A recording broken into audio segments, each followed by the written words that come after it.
Troisième raison, l'adrénaline et la confusion avec l'amour. Parfois, on confond amour et excitation. Un partenaire qui nous fait vivre des montagnes russes émotionnelles, comme par exemple « Puis-moi, je te suis » ou « Je t'aime, mais pas trop », ça crée une addiction à l'adrénaline. Résultat, on prend ça comme une passion dévorante, alors que c'est juste du stress affectif. Quatrième raison, on aime croire qu'on peut changer l'autre, qu'il ou elle deviendra la meilleure version de lui ou d'elle-même. Mais en réalité, personne ne change pour qui que ce soit. Et je vais te dire que c'est même malsain, car en amour, on n'est pas censé vouloir changer l'autre, mais de l'accepter et de l'aimer tel qu'il est. Ce n'est pas notre rôle de réparer qui que ce soit. Cinquième et dernière raison, le manque d'amour de soi. Si on ne s'aime pas assez, on accepte d'être dans des relations qui ne nous conviennent pas, juste parce qu'on estime ne pas mériter mieux. En gros, c'est comme si on se contentait des miettes en espérant qu'un jour elles formeront un gâteau. Mais non, des miettes, ça reste des miettes, alors ne sois pas des miettes.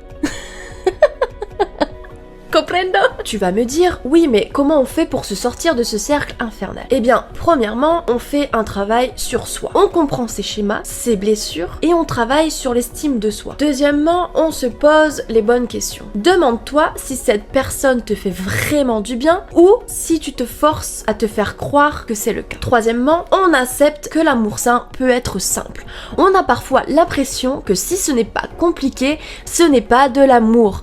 Eh bien, laisse-moi te dire que c'est totalement faux. Un amour sain et équilibré, ce n'est pas une épreuve de Koh-Lanta. En bref, tomber amoureux ou amoureuse des mauvaises personnes, ce n'est pas une fatalité. C'est juste un signal que quelque chose en nous mérite d'être guéri. Parce qu'au final, un amour sain, c'est d'abord l'amour qu'on se porte à soi-même. Et celui-là, il est inestimable. Tu verras que si tu travailles sur toi, tu attireras que les bonnes personnes. J'en suis persuadée.